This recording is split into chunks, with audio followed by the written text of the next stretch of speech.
Alors ce soir dans Face au livre, nous allons exercer une plongée dans un milieu romanesque très particulier, mêlé effectivement de kabbalisme, si on peut l'appeler ainsi, en tout cas de référence à la Kabbale, de référence à la science quantique, de référence au monde et à l'espace-temps, au trou de verre par exemple, bref, des choses assez inhabituelles dans le cheminement romanesque, mais que nous allons retrouver sous le nom d'Amalek. Amalek, le nom de ce roman, comme il est précisé d'emblée, était le nom réservé à une malédiction par rapport au peuple juif de manière historique, mais aussi plus récemment dans les années 30, dans le Yiddishland, c'était un nom de code en quelque sorte pour parler des ennemis des juifs et en particulier des nazis. L'auteur est avocat, il s'appelle Thibaut Verbist, il est chargé d'enseignement, il est aussi coach, mais manifestement il a une approche d'amour pour cette particularité et pour ces sciences qui font basculer les gens, ou pourraient les faire basculer d'un endroit à un autre, mais il a aussi manifestement un amour pour le symbole, parce que ce livre en est truffé. Amalek, leur mission, sauver Israël, leur destination, l'enfer, c'est le sous-titre de son roman publié chez Avant-Propos. Thibaut Verbist, bonsoir. Bonsoir. Alors, il n'est pas banal, évidemment, de commencer un roman en reprécisant l'origine du titre. Mais c'est vrai que les Amalécites, que l'on cite dans la Bible, donc venant de ce mot Amalek, produisaient déjà un effet répulsif si l'on se contentait pour le peuple juif de consulter en quelque sorte la genèse de leur aventure première. C'est rien de le dire quand on compare à ce que c'était devenu dans les années 30 et ensuite. Oui, tout à fait. Amalek, c'est un nom qui claque dans l'inconscient juif. Il est tombé un peu en désuétude, mais si vous allez en Israël par exemple, le mot Amalek il est prononcé tout le temps, et souvent d'ailleurs aujourd'hui en relation avec l'Iran, parce que le nouveau Amalek pour les Israéliens, c'est le président iranien. Donc c'est un mot qui est très chargé. Oui, le nouveau grand Satan, en quelque sorte, pourrait-on dire, comme vous dites, c'est l'ennemi archétypal des Juifs. Oui, parce que à l'origine, bon, c'est un passage de la Torah, de l'Ancien Testament. C'était une tribu qui voulait exterminer les Hébreux à leur sortie d'Égypte, avant qu'ils rentrent dans leur traversée du désert de 40 ans. Et à partir de là, on a construit un archétype, ce que Jung appelle un archétype, c'est symbolique. Et à travers les âges et les siècles, ce nom est resté comme désignant cet ennemi visible ou invisible qui continue à vouloir exterminer les Juifs. Dans cette légende de la Torah, ou dans cet épisode, c'est comme on l'entend, c'est vrai que les Amalécites vont peut-être remporter à un moment la victoire, parce que Moïse baisse les bras, n'en peut plus de les tenir levés. Il faudra qu'on les lui soutienne à nouveau pour que forcément la victoire soit remportée. Il y a déjà aussi tout un symbole à ne jamais baisser les bras devant l'adversité. Ah oui, mais c'est un des autres piliers du judaïsme qui a fait que probablement ce peuple est encore vivant aujourd'hui. Alors, venons-en évidemment également au reste de la trame, si j'ose dire, de votre envie romanesque, Thibaut Verbist. C'est assez rare d'inviter le lecteur à plonger dans l'univers quantique. Non pas que Star Trek et d'autres ne s'y soient pas essayés, notamment par la téléportation, mais ici parce que vous nous faites carrément une démonstration par vos principaux intervenants de ce que pourrait être la science quantique mise au service des puissances ou des individus. C'est pas un roman sur la physique quantique, parce que là on perd qu'à 95% de nos auditeurs et de nos lecteurs. C'est au service de la narration du récit. Si vous voulez, je voulais rendre une histoire impossible plus ou moins crédible. Et pour cela, j'avais besoin de faire un détour scientifique qui pouvait expliquer ou rendre plus ou moins plausible une téléportation ou un retour dans le temps, dans l'espace-temps. Et moi, je suis le produit, comme vous, probablement, de l'époque Star Trek, donc j'en ai quand même vu un paquet. Et puis moi, j'ai toujours été un peu frustré de me dire, mais on ne m'explique pas comment en appuyant sur un bouton, je me retrouve à l'autre bout de l'univers. Moi, j'ai envie qu'on m'explique ça. Et depuis que je suis adolescent, ça me fascine. Et j'ai toujours voulu me documenter. Donc ça fait... Voilà. Donc je suis arrivé il y a quelques années sur la physique quantique. On parle de téléportation aujourd'hui. on est vraiment dans la science-fiction, mais c'est plus de la fiction.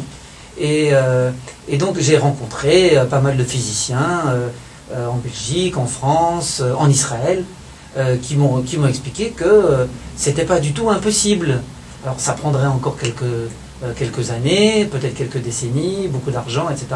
Mais sur le papier, il y a des choses considérées comme relevant de la science-fiction qui deviennent possibles aujourd'hui.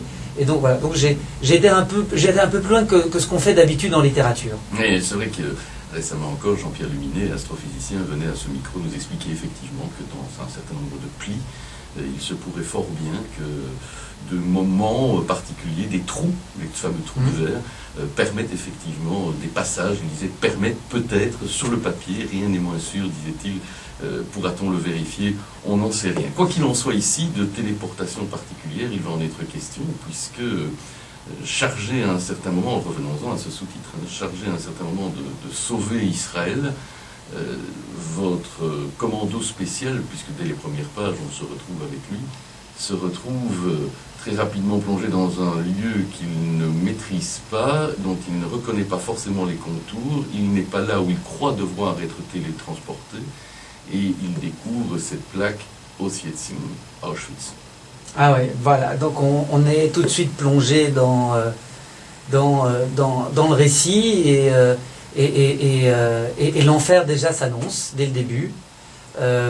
Ils n'étaient pas censés arriver à Auschwitz, ils étaient censés être téléportés, entre guillemets, en utilisant une nouvelle technologie basée sur la physique quantique, en Égypte, dans une base égyptienne profondément entourée sous le mont Sinaï, hein, c'est très symbolique évidemment, et pour empêcher une attaque nucléaire contre l'Iran et contre Israël sous couvert de complot, on en parlera peut-être après.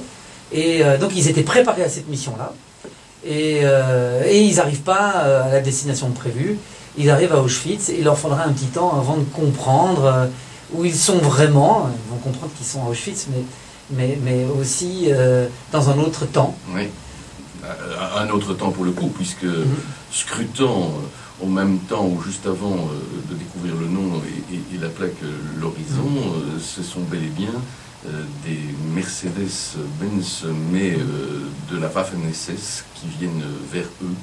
Ils se sont donc retrouvés télétransportés dans le temps, le pire temps, au cœur de l'enfer, de l'Auschwitz de la Shoah.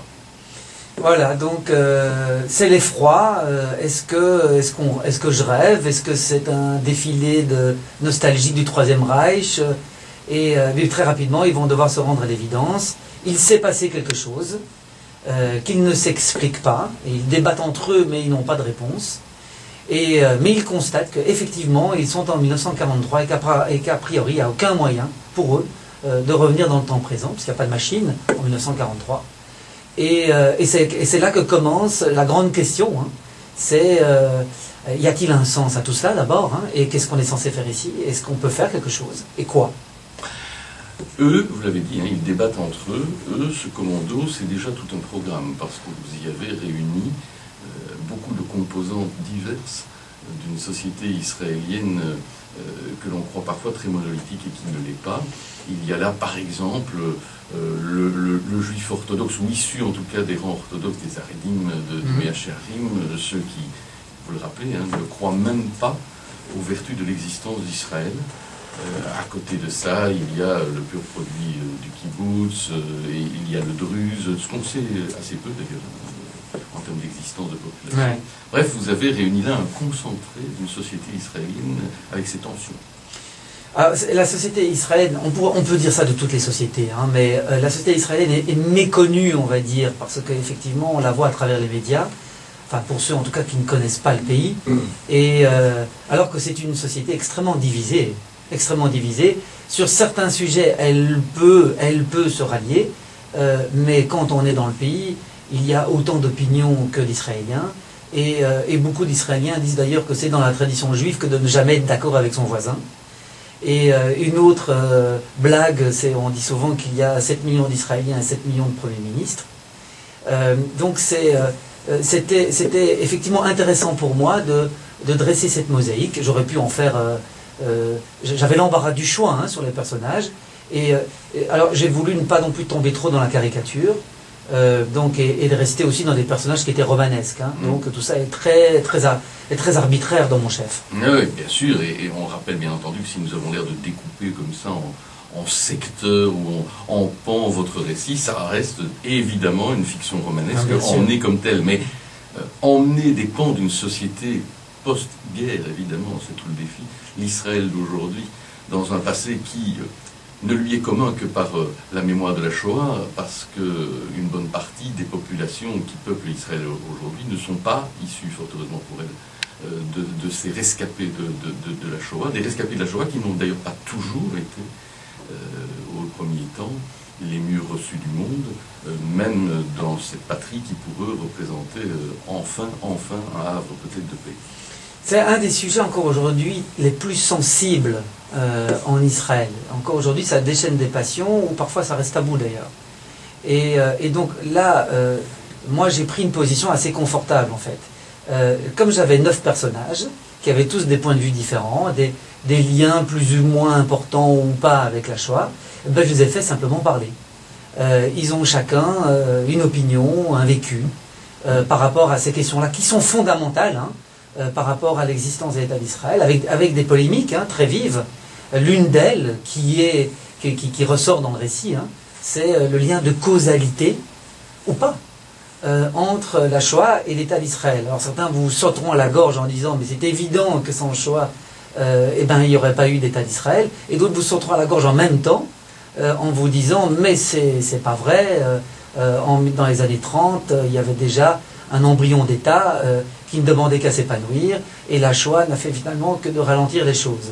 Donc les deux points de vue extrêmes existent, et évidemment c'est en filigrane l'un des sujets. Il y a aussi le sujet de la culpabilité, sujet très difficile.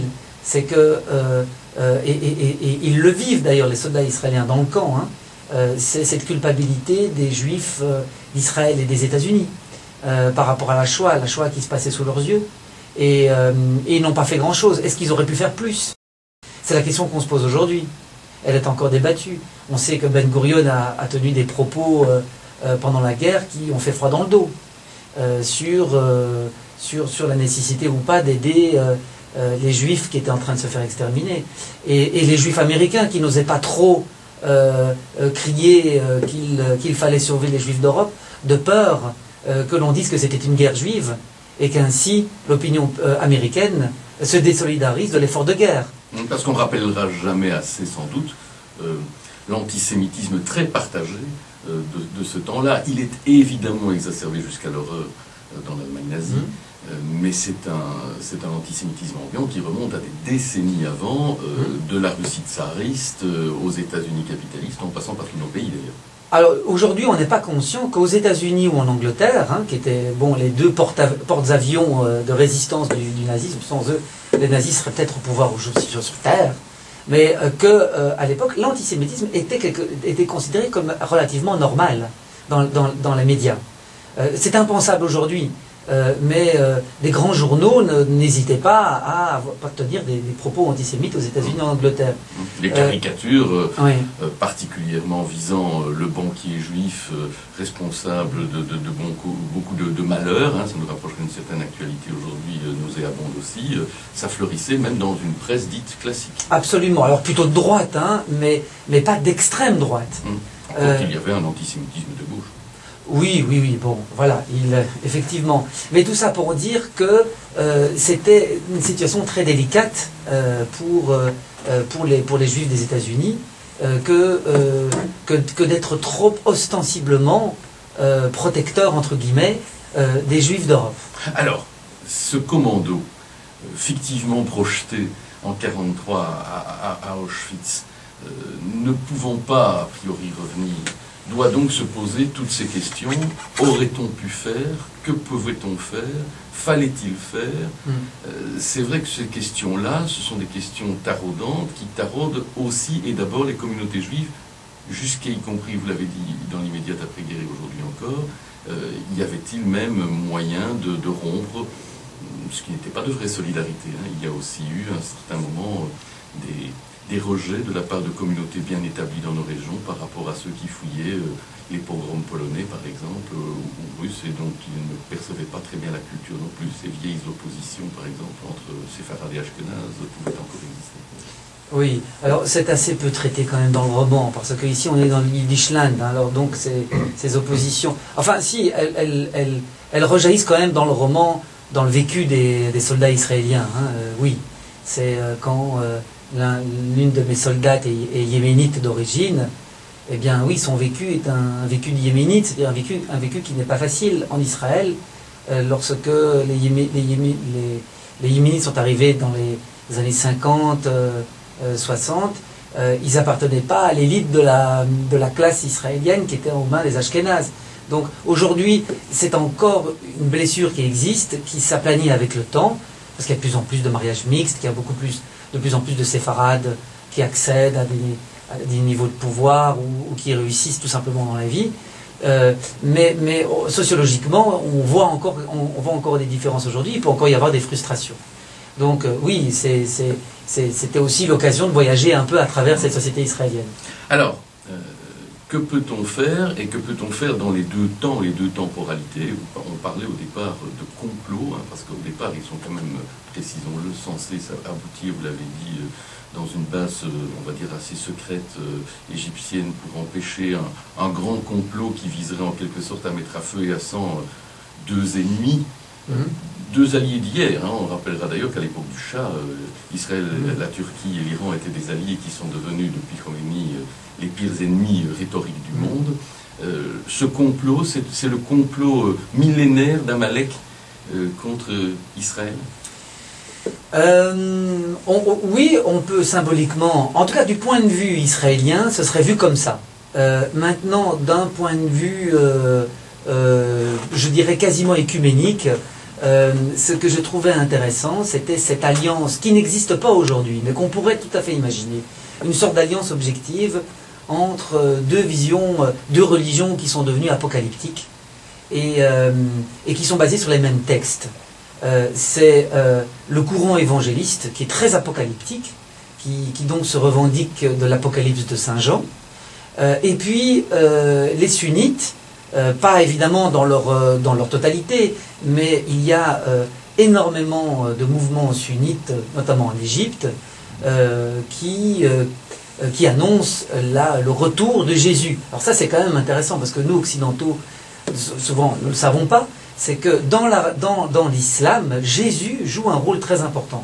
On l'appelle Jésus, fils de Marie, c'est toujours comme ça qu'on le nomme, Jésus, fils de Marie, où il est considéré comme un prophète, mais plus que ça. Il est quasiment le Messie du christianisme, parce que c'est lui qui, à la fin des temps, reviendra pour assurer le jugement dernier et pour tuer l'Antéchrist. Donc c'est vraiment l'Apocalypse de Saint Jean qui a été incorporé quasiment mot à mot dans le Coran. Le Coran, en fait, a agrégé beaucoup de textes antérieurs, on le sait. Et d'ailleurs, Mohammed disait que sa religion était la continuité en mieux. Que c'était en fait la pureté des textes antérieurs qui étaient restaurés.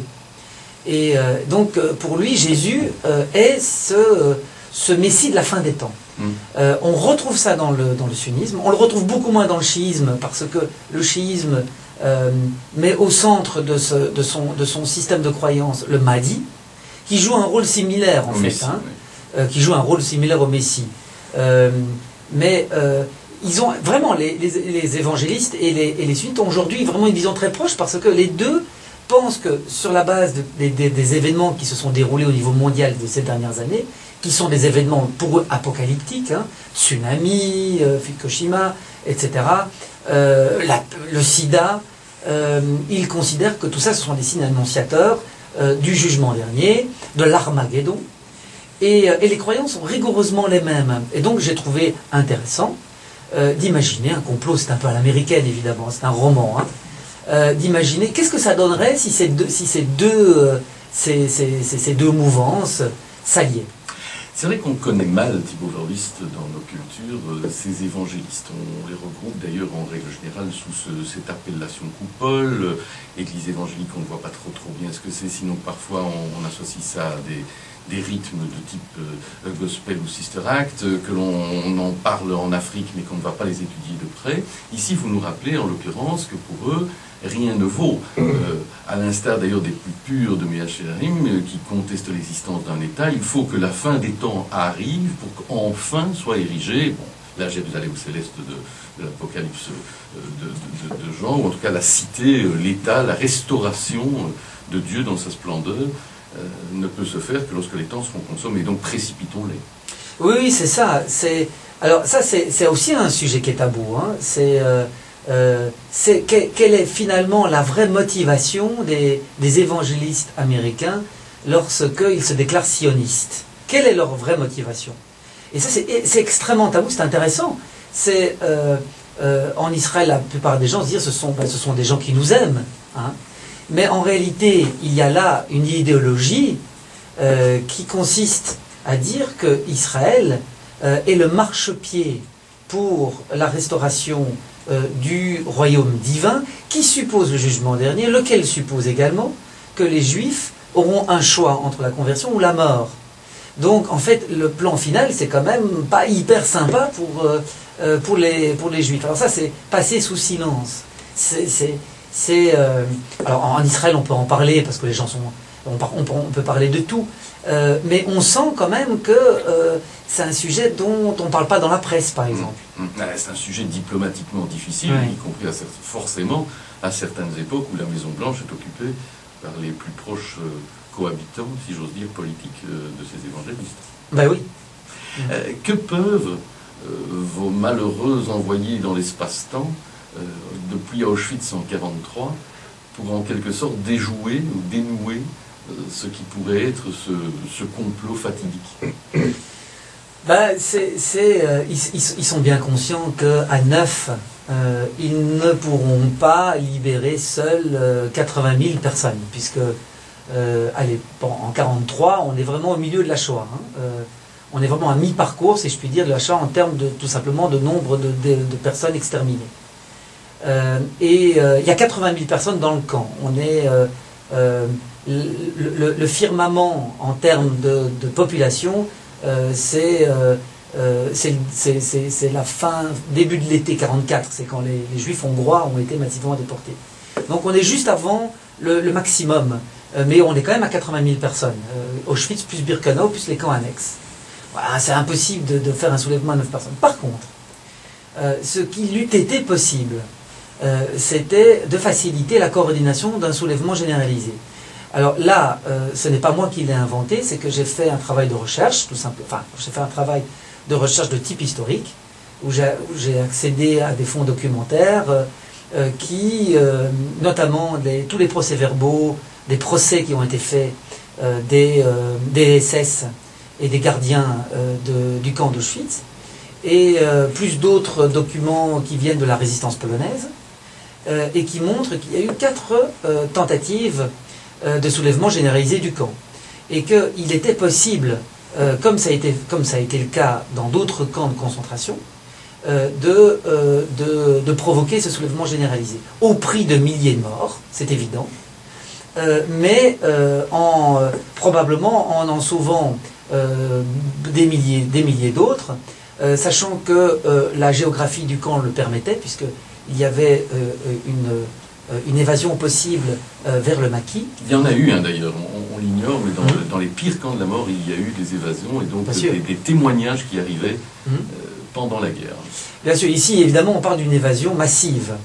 On sait qu'il y avait des milliers de maquisards, de partisans autour du camp d'Auschwitz. On sait que ces mouvements de résistance avaient de solides contacts à l'intérieur du camp à travers l'un des principaux mouvements de résistance qui était polonais. Mouvement de résistance dans lequel il y avait certains juifs, mais dont on ignorait la plupart du temps le judaïsme, parce qu'ils avaient été emprisonnés comme officiers de l'armée polonaise, et parfois d'ailleurs avec le soutien de leurs camarades, s'était arrangé pour qu'on ne sache pas qu'ils étaient juifs. Mais c'était un mouvement de résistance essentiellement polonais. Et le deuxième mouvement de résistance à Auschwitz qui était organisé, c'était celui des communistes. Et donc là, il y avait aussi des juifs. S'ils appartenaient à l'appareil communiste, ou s'ils avaient joué un rôle dans un parti communiste dans leur pays d'origine, pouvaient prétendre à jouer un rôle dans le mouvement de résistance. En dehors de cela, les Juifs étaient, comme on le sait, cette masse affamée et rendue impuissante. Donc il n'était pas possible pour les Juifs de s'organiser en résistance en dehors de ces deux réseaux-là. Donc ils étaient dépendants de ces réseaux-là pour pouvoir organiser une résistance et finalement un soulèvement généralisé du camp digne de ce nom. Et il y a eu donc, historiquement, on sait qu'il y a eu un soulèvement qui a démarré, qui a vraiment été initié, qui est celui d'octobre 1944, très tard, qui est celui des Sonderkommando, qui sont donc ce commando qui était affecté au four crématoire. Et le Sonderkommando, en octobre 1944, n'en pouvait plus d'attendre, parce que les autres mouvements de résistance, il y avait un plan qui était déjà bien dessiné pour organiser ce soulèvement, ne cessait de dire qu'il fallait attendre la venue de l'armée rouge. Et déjà depuis Stalingrad, on pensait que Staline allait libérer les camps de concentration. Et il n'est venu qu'un an et demi plus tard, ce qui a permis à la Shoah d'être ce qu'elle est. Et en octobre 1944, les Sonderkommando n'en pouvaient plus, et ils ont lancé le mouvement, ils ont lancé une révolte, ils ont brûlé un four crématoire, tué des SS, mais les autres mouvements de résistance, à la dernière minute, ont refusé de relayer ce mouvement, qui devait en fait supposer que les SS soient débordés de toutes parts. C'était la condition pour permettre le soulèvement. On ne va rien définitivement révéler, malgré une entorse terrible à la règle de cette émission qui consiste à ne jamais citer la fin, mais quand même ne pas changer quelque part de destinée, avoir toujours envie de sauver le monde, c'est quand même la question aussi qui entre jusqu'à la fin, l'un de vos tribulateurs du temps. Oui, et puis peut-être aussi, il y a toujours une part autobiographique, on donne beaucoup de soi-même quand on écrit un roman, donc je crois qu'il doit y avoir aussi quelque chose de cet ordre-là dans mon inconscient à moi, volonté de changer le monde. Avocat. Et oui, probablement que j'ai été avocat pour ça. Bon, là, on va pas faire de la psychanalyse à l'antenne, mais ce que j'ai envie de dire, c'est que c'est un roman qui parle de choix, bien sûr que c'est un roman qui tente de contribuer à sa manière de voir de mémoire, mais c'est fondamentalement et surtout, pour moi, un cri de paix entre les fils d'Abraham. Et c'est ma petite quête depuis que je suis enfant, où j'ai toujours été fasciné par la figure de Dieu. J'ai lu, depuis que j'étais gamin, tout ce que je pouvais lire sur les religions, sur l'histoire des religions, avec toujours la même interrogation, qui était, mais pourquoi les hommes se font la guerre au nom d'un Dieu qui est censé être le même pour tous? Alors c'est d'une naïveté profonde, mais pour moi c'est vraiment quelque chose qui m'a suivi toute ma vie. Et donc si moi en tant qu'auteur je dois résumer mon livre, c'est d'abord cela. Ouais, peut-être parce qu'ils n'ont pas l'amour des mathématiques, peut-être parce qu'ils n'ont pas été cherchés dans ces formules kabbalistiques proches des mathématiques, pourquoi 0 fois l'infini égale 1, et que dans la beauté de cela gît l'essence de Dieu, comme le dit l'un de vos intervenants. Ouais. En tout cas, la physique quantique, je fais le lien avec ce que vous dites, parce que j'ai fait le lien entre la physique quantique et la Kabbale, parce que en réalité les deux disent la même chose, et que la physique quantique est pour moi une spiritualité universelle extraordinaire. C'est ce que disait Einstein. C'est ce que disait Einstein, et c'est ce que disent de plus en plus aujourd'hui les scientifiques. C'est qu'on est dans un paradigme complètement différent de celui de Descartes et de Newton, qu'on voit maintenant dans toutes les branches de savoir et dans notre société en général. On change complètement de paradigme, et ce paradigme, il dit tout simplement que tout est information, la réalité est une illusion, et que cette information, elle unit tout. Donc il n'y a pas de barrière, il n'y a pas de séparation. C'est profondément spirituel comme enseignement, et pourtant maintenant c'est devenu scientifique. Ouais, voilà, beaucoup d'images de grains à moudre dans une fiction romanesque, mais qui s'inspire de beaucoup de réalisme aussi, Amalek. Ce roman signé chez Avant Propos, Parti pour Verbiste. Merci. Merci à vous.